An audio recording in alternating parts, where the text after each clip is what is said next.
नमस्कार मेरे प्रिय विद्यार्थियों, आप सभी का हार्दिक स्वागत और अभिनंदन। मैं आपके सामने लेकर आई हूँ संविधान एक जीवन दस्तावेज। विद्यार्थियों, ये हमारा संविधान एक जीवन दस्तावेज का चतुर्थ वीडियो है, जिसमें हम ये बात करेंगे कि संविधान एक जीवन दस्तावेज के रूप में हम उसे किस प्रकार से समझ सकते हैं। लगभग एक जीवित प्राणी की तरह ही यह दस्तावेज समय समय पर पैदा होने वाली परिस्थितियों के अनुरूप ही कार्य करता है।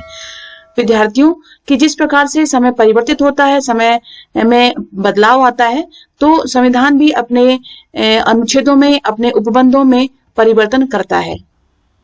जीवंत प्राणी की तरह ही यह अनुभव से सीखता है। वास्तव में यह उस पहेली का उत्तर है जिसका जिक्र हमने शुरुआत में संविधान के टिकाऊपन के बारे में बात की थी। समाज में इतने सारे परिवर्तन होने के बाद भी हमारा संविधान अपनी गतिशीलता, व्याख्याओं के खुलेपन और बदलती परिस्थितियों के अनुसार परिवर्तनशीलता की विशेषताओं के कारण प्रभावशाली रूप से कार्य कर रहा है। यही लोकतांत्रिक संविधान का असली मापदंड होता है। लोकतंत्र में व्यवहारिकताएं तथा विचार समय समय पर विकसित होते रहते हैं और समाज में इसके अनुसार प्रयोग चलते रहते हैं।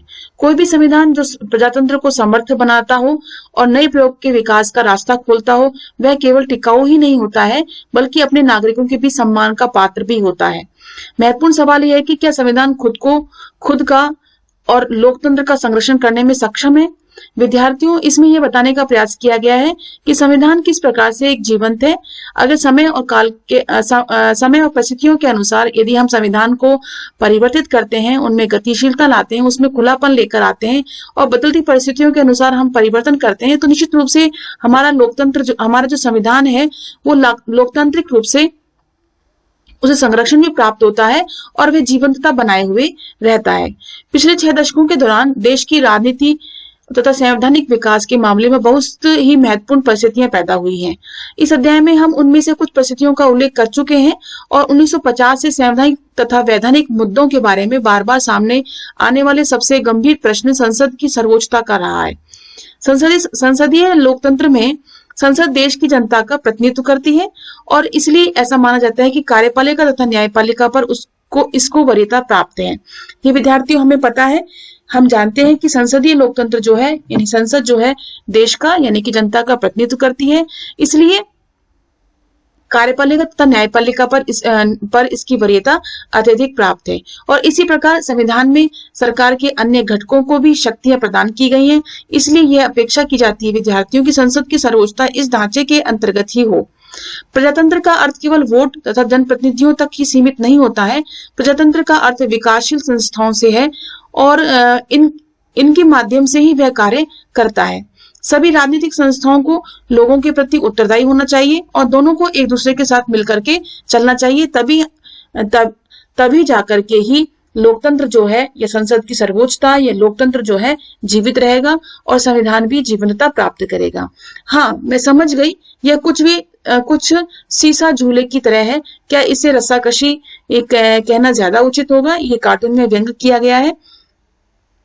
विद्यार्थियों, अब हम बात करते हैं न्यायपालिका का योगदान। संविधान की रक्षा और उसकी व्याख्या में न्यायपालिका की क्या भूमिका रही है, इसके बारे में हम जानने का प्रयास करते हैं। न्यायपालिका तथा संसद के विवाद के दौरान संसद का मानना था कि उसके पास गरीब, पिछड़े तथा असहाय लोगों के हितों की रक्षा के लिए कानून बनाने यानी संशोधन करने की शक्ति मौजूद है। न्यायपालिका ने इस बात पर जोर दिया विद्यार्थियों कि ये सब कार्यकलाप संवैधानिक ढांचे के अंतर्गत किए जाने चाहिए और जनहित के उपाय विधिक सीमाओं के बाहर नहीं होने चाहिए। क्यों? क्योंकि एक बार कानून की सीमाओं से बाहर जाने की छूट मिलने पर सत्ताधारी उसका दुरुपयोग भी कर सकते हैं। प्रजातंत्र में जितना महत्व जन कल्याण को दिया जाता है, उतना ही ध्यान इस बात पर देना पड़ता है कि सत्ता का दुरुपयोग नहीं होने पाए। भारतीय संविधान की सफलता इन तनावों को सुलझाने में ही निहित है कि न्यायपालिका ने केशवानंद के मामले में संविधान की भाषा पर नहीं बल्कि उसकी आत्मा के आधार पर निर्णय दिया है। संविधान पढ़ने पर आपको संविधान के मूल ढांचे के बारे में कहीं उल्लेख नहीं मिलेगा, लेकिन संविधान में ऐसा कहीं भी नहीं कहा गया है कि उसका फला भाग मूल संरचना का हिस्सा है। इस प्रकार मूल संरचना न्यायपालिका द्वारा स्वयं विकसित की गई अवधारणा है। न्यायपालिका ने इस अवधारणा को कैसे विकसित किया, पिछले 4 दशकों के दौरान अन्य संस्थाओं ने इसे किस प्रकार अपनाया, यहीं आकर हमें शब्द और भावना के बीच का अंतर पता चलता है। न्यायालय का यह मानना है विद्यार्थियों की किसी दस्तावेज को पढ़ते समय हमें उसके निहितार्थ पर ध्यान देना चाहिए। कानून की भाषा की अपेक्षा उस कानून या दस्तावेज के पीछे काम करने वाली सामाजिक परिस्थितियां तथा अपेक्षाएं अधिक महत्वपूर्ण होती हैं। इसलिए न्यायालय ने संविधान की मूल संरचना पर विशेष ध्यान दिया और क्योंकि इसके बिना संविधान की कल्पना की ही नहीं जा सकती है, तो संविधान की रक्षा का दायित्व अंततः न्यायपालिका के हाथों में ही होता है और संविधान को बनाने और संविधान में संशोधन का कार्य बेशक संसद के पास होता है विद्यार्थियों, परंतु उसकी रक्षा का कार्य और उसे लागू करने का कार्य जो है न्यायपालिका के पास ही होता है। ऐसे बहुत से अवसर आते हैं विद्यार्थियों जब न्यायपालिका ने संविधान के विपरीत या मूलभूत संरचना में बदलाव की कोशिश भी की हो, लेकिन न्यायपालिका ने उसे रोकने की कोशिश की है। विद्यार्थियों न्यायिक समीक्षा के दौरान किसी भी कानून या संशोधन की समीक्षा कर सकता है। जैसे कि हमने केशवानंद भारती के मामले में न्यायपालिका ने संविधान की मूल संरचना के सिद्धांत दिया था और उसमें बताया कि जिसके अनुसार संसद को संविधान में संशोधन करने का अधिकार तो है, लेकिन वह संविधान की आधारभूत संरचना में बदलाव नहीं कर सकता। लेकिन आधारभूत संरचना क्या होगी, कौन सी होती है, इसमें कोई भी संविधान में कोई उल्लेख नहीं है। न्यायपालिका खुद स्वयं संविधान की मूल भावना को स्पष्ट करती है, जिसमें कि बताया गया है कि संविधान की सर्वोच्चता, सरकार का गणतंत्रीय लोकतंत्रीय स्वरूप, संविधान का धर्मनिरपेक्ष स्वरूप, संविधान का संघीय स्वरूप, कानून का शासन, न्यायिक समीक्षा, ये बहुत सी सूची के अंतर्गत लिखित है, जिसमें यह पता चलता है कि न्यायपालिका संविधान की रक्षा और उसकी व्याख्या की भूमिका में अहम भूमिका निभाती है और इन्हें मूलभूत ढांचे के अंतर्गत रखती है। विद्यार्थियों, इसके बाद हम बात करते हैं राजनीतिज्ञों की परिपक्वता की। उपयुक्त अनुच्छेद में न्यायपालिका के बारे में की गई हमारी चर्चा से एक और तथ्य उजागर होता है कि 1967 से 1973 के दौरान पैदा हुए कटु विरोधाभासों के दौर में संसद और कार्यपालिका ने एक संतुलित तथा दीर्घकालीन समाधान की आवश्यकता को महसूस किया और केशवानंद के मामले में सर्वोच्च न्यायालय के निर्णय के बाद न्यायपालिका द्वारा इस पर पुनर्विचार करने का प्रयास भी किए गए। जब ये सारे प्रयास विफल हो गए तो 42वां संशोधन किया गया और संसद की सर्वोच्चता स्थापित की गई। लेकिन मिनर्वा मिल्स से 1980 में न्यायालय ने अपने पहले लिए गए निर्णय को पुनः दोहराया और इसलिए केशवानंद मामले में निर्णय दिए जाने के 4 दशकों के बाद भी संविधान की व्याख्या में इस निर्णय ने सर्वाधिक महत्वपूर्ण भूमिका अदा की। राजनीतिक दलों, राजनेताओं, सरकार तथा संसद ने भी मूल संरचना के संवेदनशील विचार को स्वीकृति प्रदान की और यद्यपि संविधान की समीक्षा की बात चलती रही, लेकिन यह प्रक्रिया संविधान की मूल संरचना के सिद्धांत द्वारा निर्धारित सीमाओं के परे नहीं जा सकती। विद्यार्थियों, संविधान का निर्माण करते समय भारत के नेताओं और जनता के सामने एक साझे भविष्य की तस्वीर थी। नेहरू ने स्वतंत्रता के अवसर पर दिए गए प्रसिद्ध भाषण में इस सामूहिक स्वप्न को भाग्य के साथ करार बताया और संविधान सभा के सदस्य भी इस आदर्श अर्थात व्यक्ति की गरिमा और आजादी, सामाजिक आर्थिक समानता, जनता की खुशहाली, राष्ट्रीय एकता में विश्वास करते थे। यह आदर्श आज भी धूमिल नहीं पड़ा है और यही कारण है विद्यार्थियों की आधी सदी गुजर जाने के बाद भी लोग संविधान का सम्मान करते हैं और उसे महत्व देते हैं तथा जनता की चेतना को निर्देशित करने वाले ये बुनियादी मूल्य आज भी उतने ही कारगर हैं। अब यह कार्टून में देखिए, हमें यह बात भी नहीं भूलनी चाहिए कि कई बार राजनीतिज्ञ अपरिपक्वता का व्यवहार करते हैं। क्या ऐसे मामलों का जिक्र करना जरूरी है? तो विद्यार्थियों, कई बार संसद और कार्यपालिका संविधान के कुछ अनुच्छेदों की न्यायपालिका द्वारा किए गई व्याख्या से संतुष्ट भी नहीं हुए और ऐसी स्थिति में ये दोनों ही के बीच में स्थिति जो है टकराव की बनी रही और 42वें संविधान संशोधन में सर्वाधिक विवादास्पद स्थिति रही वह काफी समय तक यह विवाद बना रहा। इस संशोधन में प्रमुख प्रावधान जो किए गए थे उसमें था संविधान की प्रस्तावना में समाजवादी और धर्मनिरपेक्ष शब्द जोड़ा गया था और मौलिक अधिकारों पर एक नया अध्याय जोड़ा गया था और लोकसभा और राज्यसभा की हम बात, राज्य विधानसभाओं का कार्य जो है 5 वर्ष से बढ़ा करके 6 वर्ष कर दिया गया था। राज्य के निर्देशक सिद्धांतों को व्यापक बनाया गया और मौलिक अधिकारों से अधिक महत्व दिया गया। इसके अलावा बहुत सारे और भी मुद्दे हैं विद्यार्थियों जिसमें मतभेद पैदा हुए। मौलिक अधिकारों और नीति निर्देशक सिद्धांतों के आपसी संबंधों को लेकर, संपत्ति का अधिकार, संसद द्वारा संविधान संशोधन की शक्ति को लेकर और इनमें से यह भी दावा किया गया कि संसद इस शक्ति को कोई कम नहीं कर सकता है। और न्यायपालिका के अधिकारों को संसद द्वारा सीमित करने की कोशिश करने को लेकर भी कई विवाद हो चुके हैं। न्यायाधीशों की नियुक्ति को लेकर भी कई बार न्यायपालिका और कार्यपालिका में आमने सामने ये विवाद उभर चुके हैं। विद्यार्थियों कुछ ऐसे मुद्दे भी हैं जिनको लेकर के न्यायपालिका और सरकार के मध्य विवाद हुए, जिनकी बात हम करते हैं। जैसे मौलिक अधिकार और नीति सिद्धांतों को लेकर के, संपत्ति के अधिकार को लेकर के संसद द्वारा ये दावा करना कि संविधान संशोधन की उसकी शक्ति या किसी भी रूप में सीमित नहीं की जा सकती। गोलकनाथ मामले के अंतर्गत उच्चतम न्यायालय द्वारा दिए गए निर्णय था कि संविधान में ऐसा कोई संशोधन नहीं किया जा सकेगा जिससे मौलिक अधिकारों में कोई कमी की जाए या कटौती की जाए। इस फैसले को भी निष्प्रभावी बनाने के लिए 1971 में 24वां संशोधन किया गया, अधिनियम पारित किया गया, और जिसमें प्रावधान था कि संसद संविधान के किसी भाग में संशोधन कर सकती है। इसी प्रकार से विद्यार्थियों आपातकाल की घोषणा के बाद 1975 में संविधान का 38वां संशोधन अधिनियम पारित किया गया, जिसमें प्रावधान था कि राष्ट्रपति द्वारा जारी किए गए अध्यादेश या उद्घोषणा को किसी भी न्यायालय में चुनौती नहीं दी जा सकती। ये संशोधन भी विवाद में रहा, और जब सभी विपक्षी दलों की संसद जो है उस समय जेलों में बंद थे। कई ऐसे भी संशोधन किए गए विद्यार्थियों जिसमें उच्चतम न्यायालय और उच्च न्यायालय की शक्तियों को कम किया गया। तो इसी प्रकार से विद्यार्थियों भारतीय संविधान में इस प्रकार से संशोधनों के माध्यम से सरकार और न्यायपालिका के बीच में मध्य विवाद उभरते रहे हैं। और भारतीय संविधान में इतने सारे संशोधन हो चुके हैं, जिसमें हम बात करें, हमने 104 संवैधानिक संशोधन हो चुके हैं। इसी प्रकार से विद्यार्थियों हम बात करते हैं, लक्ष्मी नारायण साहू ने क्या कहा कि संविधान सभा में भी कई सदस्य ऐसे थे जो इस संविधान को भारतीय परिस्थितियों के अनुकूल नहीं मानते थे। ये संविधान जिन आदर्शों पर आधारित है उनका भारत की आत्मा से कोई संबंध नहीं है, और संविधान यहाँ की परिस्थितियों से कार्य नहीं कर पाएगा और लागू होने के कुछ समय बाद ही ठप हो जाएगा। लक्ष्मी नारायण साहू ने कहा संविधान सभा के वाद विवाद में खंड 11 पृष्ठ 613 और 17 नवंबर 1949 को। अब विद्यार्थियों हम इस पाठ के निष्कर्ष पर पहुंच चुके हैं। हम बात करते हैं बुनियादी संरचना में कौन कौन से तत्व निहित है। इस बात को लेकर अभी तक कोई निर्णय नहीं हुआ है। इन बहसों के चलते रहने की ऐसे कोई बुराई नहीं है। हमें ये बात हमेशा याद रखनी चाहिए कि बहस और मतभेद लोकतांत्रिक राजनीति के अनिवार्य अंग होते हैं, तभी लोकतंत्र जीवित रह सकता है। जब तक बहस और मतभेद या वाद विवाद या संवाद होते रहेंगे और लोकतंत्र जो है जीवित बना रहेगा। साथ ही हमारे राजनीतिक दलों और नेतृत्व ने भी इन बहसों के मामले में परिपक्वता का परिचय दिया है। उन्होंने इस बात का विशेष ध्यान रखा है विद्यार्थियों कि राजनीतिक प्रश्नों से जुड़े बहस और तर्क वितर्क मर्यादा के बाहर नहीं जाएं, और समझौतों और आदान प्रदान के बिना राजनीति नहीं चलती है। अतिवादी रुख अपनाना सैद्धांतिक दृष्टि से ठीक हो सकता है, वैचारिक स्तर पर ऐसा करना काफी आकर्षक भी दिखता है, लेकिन राजनीति में सभी पक्षों को अपने अतिवादी विचारों और नजरिए को छोड़कर एक न्यूनतम साझी समझ विकसित करनी पड़ती है, और इसके बिना लोकतांत्रिक राजनीति आगे नहीं बढ़ सकती है। हमारे यहाँ की जनता और राजनीतिज्ञों ने इन बातों को भलीभांति समझा, और इसी मर्यादित व्यवहार के कारण हमारा लोकतांत्रिक संविधान सफल रहा।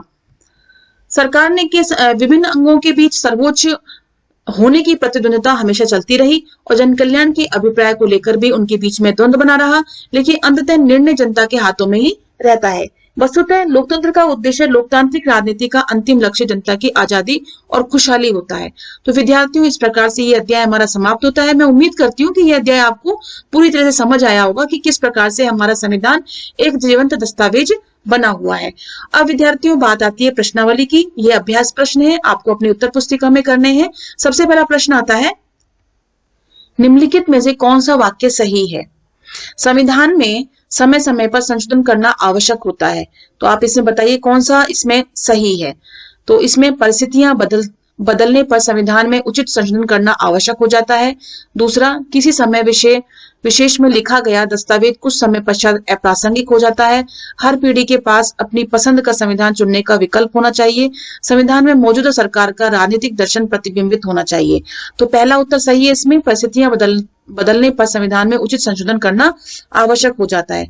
दूसरा प्रश्न आता है विद्यार्थियों, निम्नलिखित वाक्यों के सामने सही और गलत का निशान आपको लगाना है। पहला कथन आता है, राष्ट्रपति किसी संशोधन विधेयक को संसद के पास पुनर्विचार के लिए नहीं भेज सकता। सही है। राष्ट्रपति पुनर्विचार के लिए नहीं भेज सकता। संविधान में संशोधन करने का अधिकार केवल जनता द्वारा चुने गए प्रतिनिधियों के पास ही होता है। बताइए सही है कि गलत है? बिल्कुल सही है। न्यायपालिका संवैधानिक संशोधन का प्रस्ताव नहीं ला सकती, उसे संविधान की व्याख्या करने का अधिकार है और व्याख्या के द्वारा वे संविधान को काफी हद तक बदल सकती है। यह उत्तर बताइए कि गलत है कि सही है? सही है, यह कथन सही है। इसके बाद बात आती है विद्यार्थियों, संसद संविधान के किसी भी खंड में संशोधन कर सकती है। यह गलत उत्तर है। किसी भी में, किसी भी, हर किसी खंड में संशोधन नहीं कर सकती है संसद।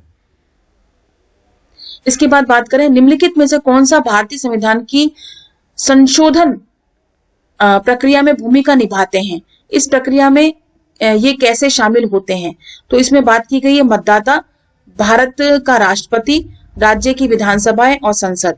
तो इसमें हम बात करें मतदाता की, तो भारत में जो मतदाता होता है यानी जनता जो होती है, अप्रत्यक्ष रूप से मतदान के द्वारा अपने क्षेत्र के प्रतिनिधि का चुनाव करती है और ये चुने हुए प्रतिनिधि मतदाता के राय या संसद या विधानसभा में पेश करते हैं। भारत का राष्ट्रपति, भारतीय राष्ट्रपति जो है संविधान की संशोधन प्रक्रिया में सभी विधेयकों की तरह संशोधन विधेयक को फिर राष्ट्रपति अनुमोदन करता है यानी हस्ताक्षर करता है और राष्ट्रपति से पुनर्विचार के लिए संसद में नहीं भेज सकता वापिस।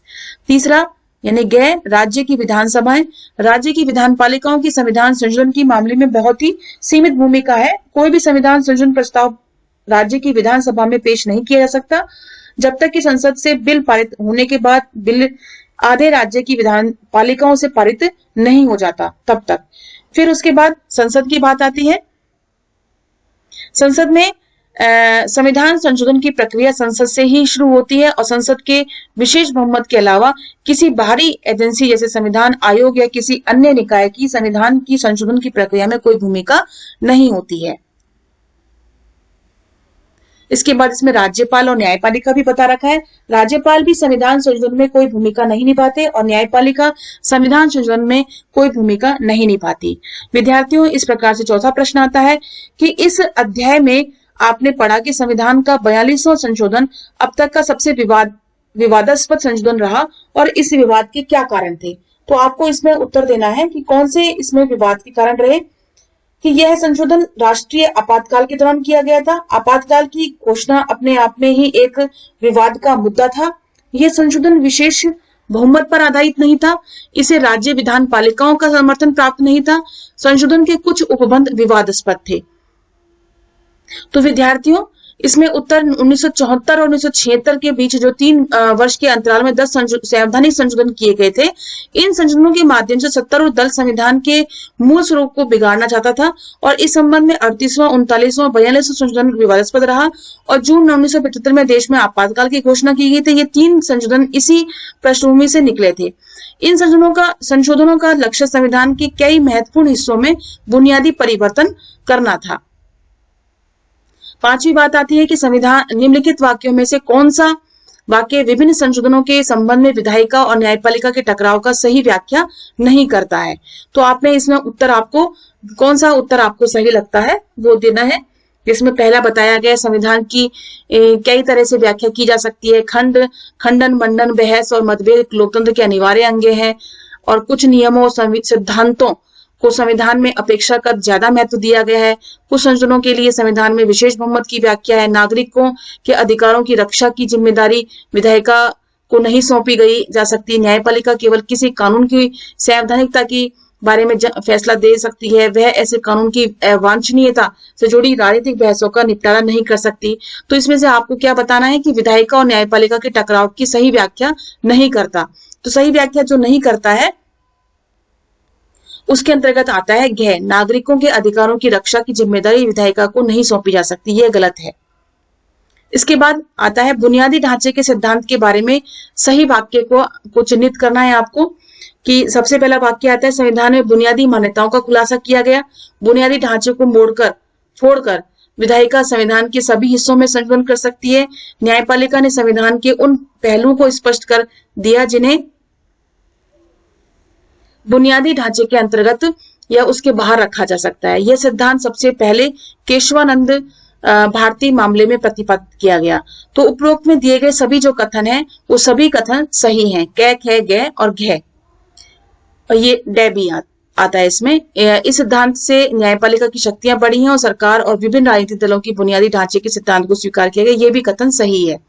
विद्यार्थियों, अब नेक्स्ट प्रश्न आता है, 7वां प्रश्न।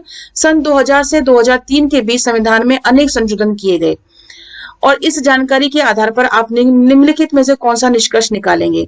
तो कौन सा निष्कर्ष आप निकाल सकते हैं? जैसे इस काल के दौरान केवल किए गए संशोधनों में न्यायपालिका ने कोई ठोस हस्तक्षेप नहीं किया, और इस काल के दौरान एक राजनीतिक दल के पास विशेष बहुमत था और कुछ संशोधन के पीछे जनता का दबाव काम कर रहा था। इस काल में विभिन्न राजनीतिक दलों के बीच कोई वास्तविक अंतर नहीं रह गया था। ये संशोधन विवादास्पद नहीं थे तथा संशोधन के विषय को लेकर विभिन्न राजनीतिक दलों के बीच सहमति पैदा हो चुकी थी।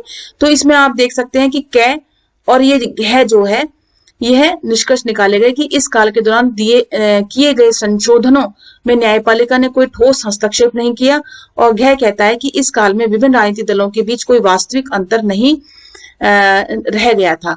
इसके बाद प्रश्न आता है विद्यार्थियों, संविधान में संशोधन करने के लिए विशेष बहुमत की आवश्यकता क्यों पड़ती है? आपको इसकी व्याख्या करनी है। तो व्याख्या में आप क्या बताएंगे? व्याख्या में आपको बताना है कि विधायिका में किसी प्रस्ताव या विधेयक को पारित करने के लिए सदन में उपस्थित सदस्यों के साधारण बहुमत की आवश्यकता होती है। ये सभी सदस्य एक विधेयक पर मतदान करते हैं।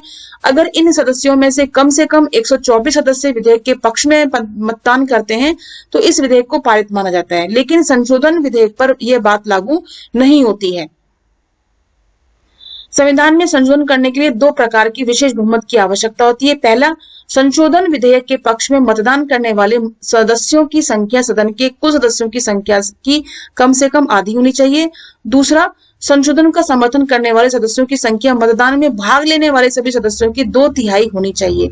संशोधन विधेयक को संसद के दोनों सदनों में स्वतंत्र रूप से पारित करने की भी आवश्यकता होती है विद्यार्थियों, और इसके लिए संयुक्त सत्र बुलाने की आवश्यकता नहीं है। यह ऊपर बिल्कुल स्पष्ट रूप से विशेष बहुमत में लिखा गया है, और कोई भी संशोधन विधेयक विशेष बहुमत के बिना पारित नहीं किया जा सकता। लोकसभा में 545 सदस्य होते हैं और किसी भी संशोधन विधेयक का समर्थन करने के लिए 273 सदस्यों की आवश्यकता होती है, और अगर मतदान में 300 सदस्य मौजूद हैं तो उनमें से विधेयक को पारित करने के लिए 273 सदस्यों की आवश्यकता यानी समर्थन जरूरी होगा। इसके बाद अगला प्रश्न आता है, भारतीय संविधान में अनेक संशोधन न्यायपालिका और संसद की अलग अलग व्याख्याओं का परिणाम रहे। उदाहरण सहित आपको बताना है।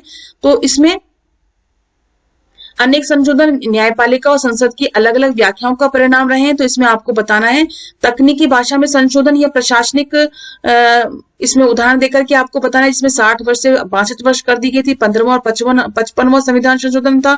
फिर उसके बाद आपको बताना है संविधान की व्याख्या, जिसमें हमने पढ़ा था संविधान की विषय वस्तु। ये जो 9वां प्रश्न है हमारा, ये हमने ऊपर जो पढ़ा था संविधान की विषय वस्तु के संबंध में, जिसमें हमने सबसे पहले पढ़ा था तकनीकी और प्रशासनिक आधार पर, है ना, तकनीकी और प्रशासनिक आधार पर जो संशोधन हुए। दूसरा हमने पढ़ा था संविधान की व्याख्या के आधार पर, और तीसरा हमने पढ़ा था राजनीति में आम सहमति के माध्यम से संशोधन। फिर उसके बाद चौथा था विवादास्पद संशोधन। इन चारों को आपको इस 9वें प्रश्न में आपको पूरी व्याख्या इसके अंतर्गत करनी है, उन चारों पॉइंट्स की। विद्यार्थियों, इसके बाद आता है, अगर संशोधन की शक्ति जनता के निर्वाचित प्रतिनिधियों के पास होती है तो न्यायपालिका को संशोधन की वैधता पर निर्णय लेने का अधिकार नहीं दिया जाना चाहिए। क्या आप इस बात से सहमत हैं? आपको इसमें 100 शब्दों में आपको इसका उत्तर लिखना है। ये आप अपने विवेक से लिखिएगा। इसमें क्या लिखना है? संविधान के शेष खंडों में संशोधन करने के लिए अनुच्छेद 368 का प्रावधान किया गया है, और इस अनुच्छेद में संविधान में संशोधन करने के 2 तरीके अपनाए गए हैं। ये तरीके संविधान के सभी अनुच्छेदों पर एक समान रूप से लागू नहीं होते हैं।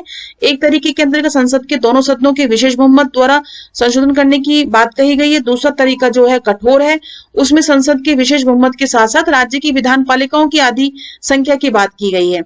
संविधान संशोधन की प्रक्रिया संसद से ही शुरू होती है, और संसद के विशेष बहुमत के अलावा किसी बाहरी एजेंसी जैसे कि आयोग है या संविधान आयोग है या कोई संशोधन प्रक्रिया के लिए कोई समिति गठित कर दी जाए, इसकी कोई भूमिका नहीं होती है।